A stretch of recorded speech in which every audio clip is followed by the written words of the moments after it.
Hi and welcome everyone to our 33rd episode of The Little Inside. As usual, my name is still Tobi, and this week I'm going to talk about what's right and what's wrong. So let's get started right after the intro.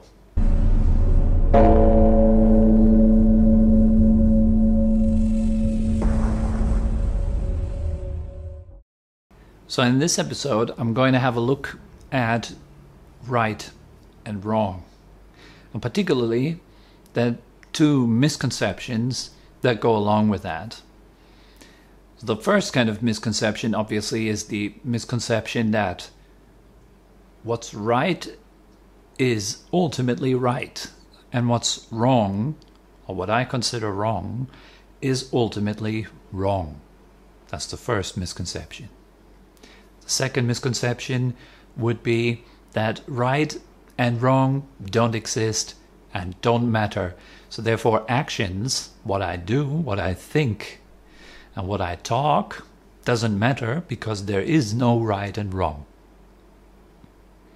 So on this world, very, very common is the first kind of misconception, obviously, that what I believe to be right is ultimately right. This is objectively right. That everybody would think that this is the right thing to do. This is common sense.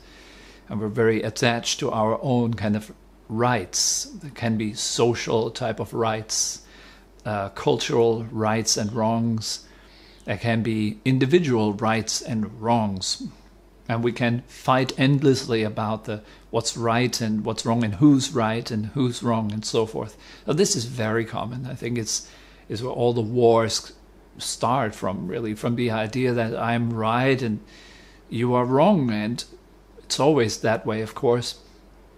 It's very, very hard to admit that I am wrong and you are right. This is something that we don't really like to do, and then we have to apologize, to say sorry, you were right all along. And then the other person says, see, I told you I was right, and feeling superior, and we feel inferior and all that kind of stuff, right?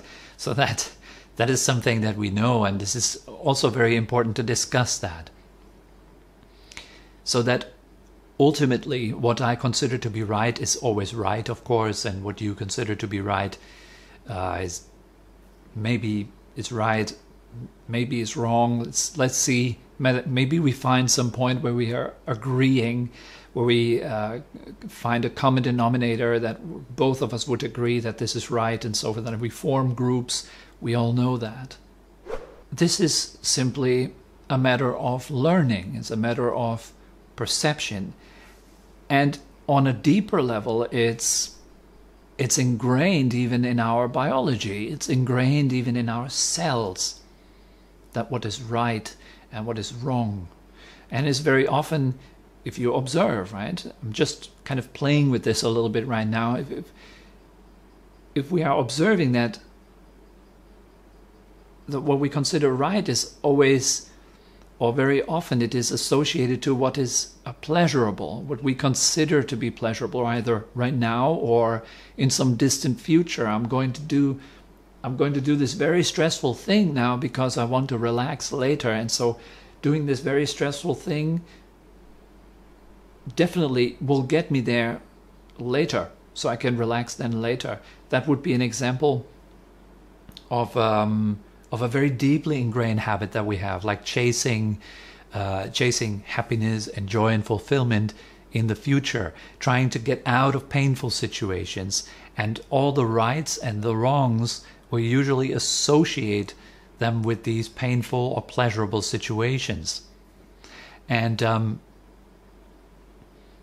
so it tends to become a survival thing.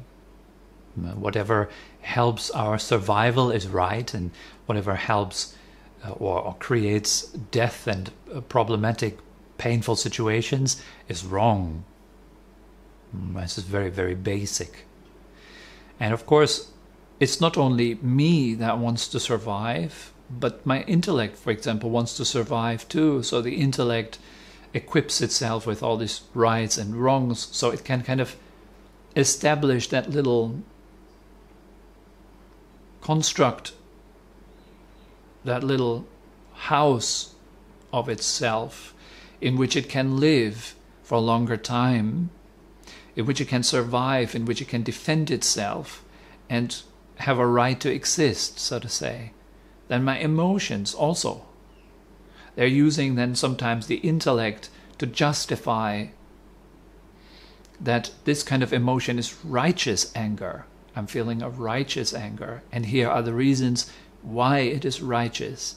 So it's almost like all these systems, emotional, energetical, on the cellular level, our DNA, everything strives to survive, and whatever helps that survival usually then feels right. It's the right thing.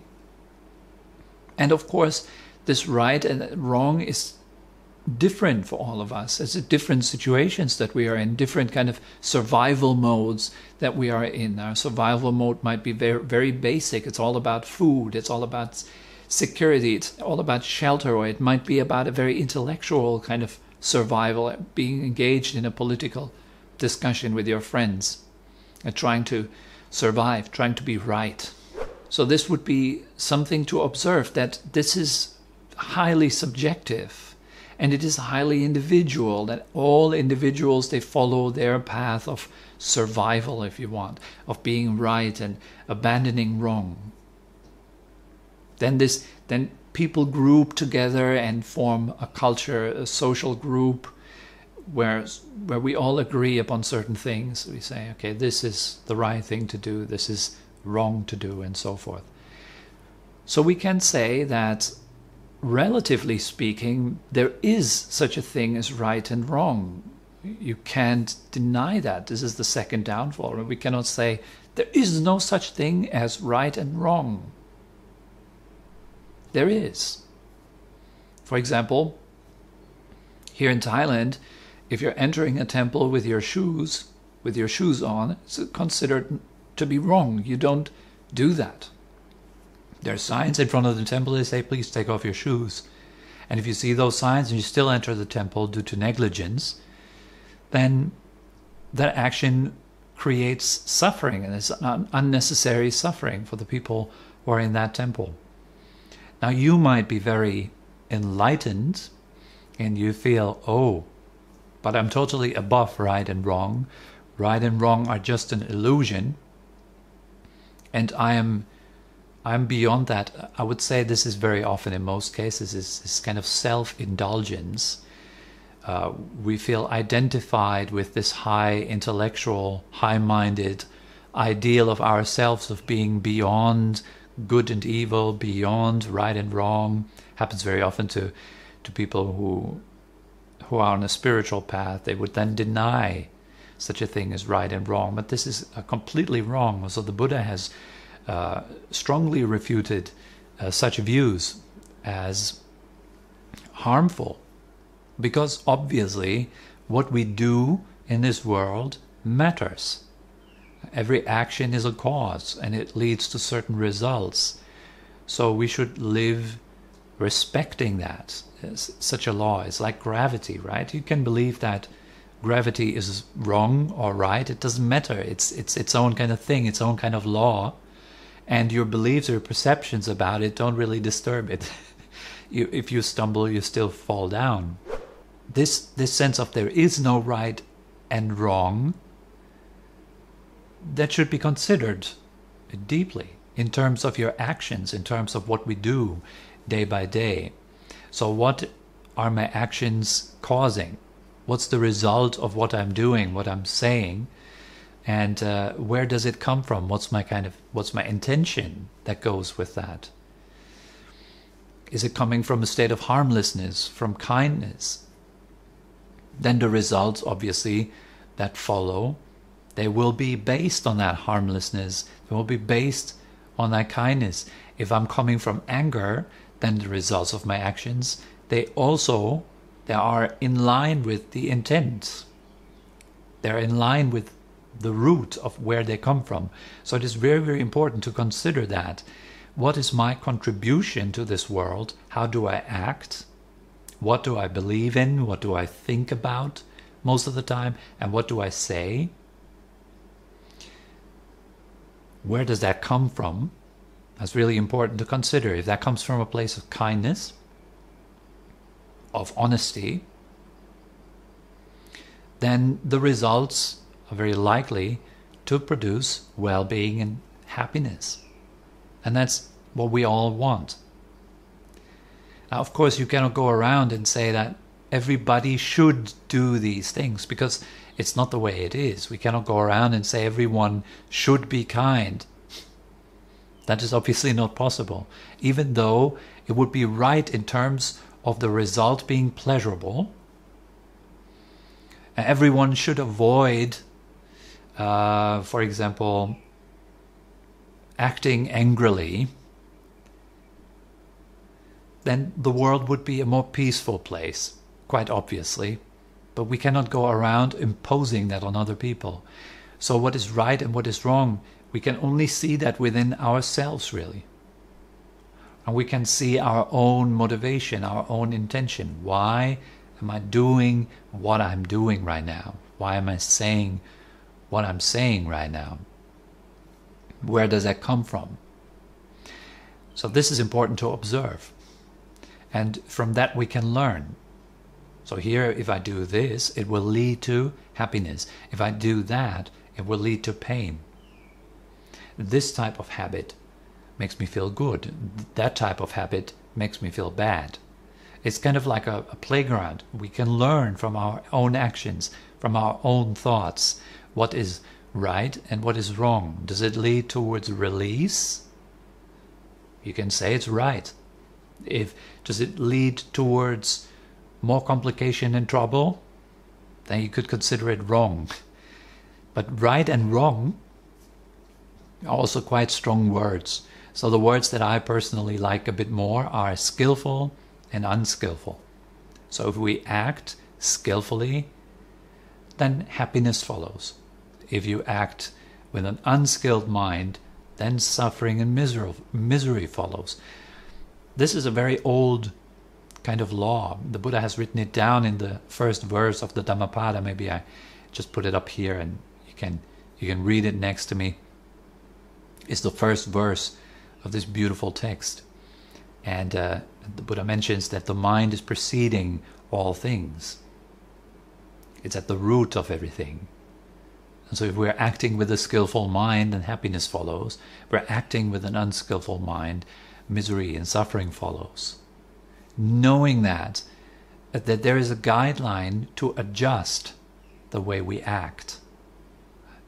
And we're not adjusting the way we act. We create so much trouble, so much restlessness and anxiety in our lives that it becomes impossible for us to let go and relax. Because we're way too busy with the mess that we have created. And we're feeling guilty and regretful about it and so forth. So acting properly is really, really important. Acting the right way. Yeah. And I would say that in terms of ourselves, that is really important. In terms of others, we don't really know. I don't know another person's mind. I don't know really. But what I do know is my own state of mind. And with a bit of honesty, it goes a long way to lead a happier and better life. So with that, we come to the end of our 33rd episode of the Little Insight, Right and Wrong, or Skillful and Unskillful. And I hope that this little reflection was in some way useful or gave you some food for thought, food for reflection for yourself. And as usual, if you have any questions or remarks or comments about this, always feel free to write down in the comment section below. And I'm looking forward to see you again next Wednesday for the episode 34.